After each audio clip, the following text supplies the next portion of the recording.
Let's move on to this and look at the issues around the fires as they continue to rage there. You are seeing of course, urgent evacuations as we have been reporting this evening, but the visuals on the side of your screens are also showing you what some of the emergency services personnel are having to deal with on the ground. We've spoken to the mayor, spoken to our reporter. Let's now speak to the manager of the St. Francis Disaster Volunteer Group, that's Liezl Clause. Liezl, good evening to you and thank you so much for your time. What's the latest? Yeah, thank you very much. Yeah, it's a dire situation out there. We're a little afraid that the sunset is going to hamper the aerial firefighting support efforts because they will need to come to ground. But for the Disaster Volunteer Group, our volunteers are all out there. All of our resources have been deployed to fight the ongoing fires that are stretching quite wide and threatening homes. And would you say your resources are enough to assist with the crisis that appears to be escalating?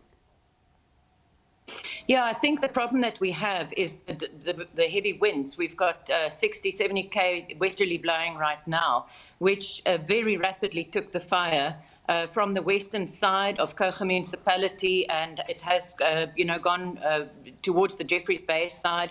Many roads have been closed in between.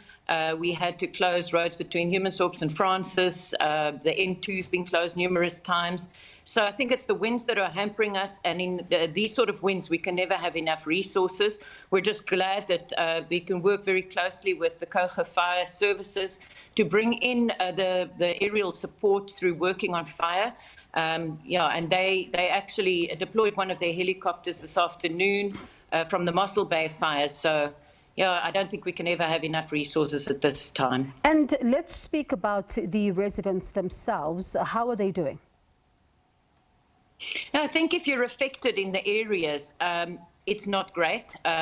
So we do know that some structures have already been burnt. Formal and informal structures have been burnt. Also, infrastructure has been damaged. There's no electricity in St. Francis Bay at the moment. So we're going to have to assess over the next few days where the immediate needs are, assist wherever we can. Our role as the Disaster Volunteer Group is that we'll shift from being active on the front line firefighting communications, and then shift to some post-fire support and try and get people just back to homes and assist them with whatever they need. So for those who've lost homes, it's just devastating, and I'm afraid that as the sun goes down tonight, there's still places under threat.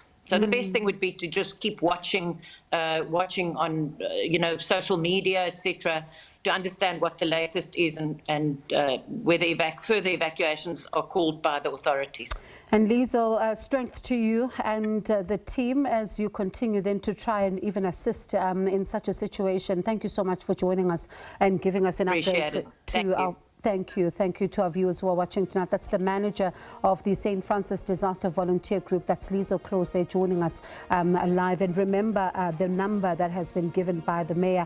If you have an emergency or in a situation where you need assistance and in the affected areas, 082-872-6680, 082-872-6680 is the number to call tonight, and we'll continue to bring you more developments on the story.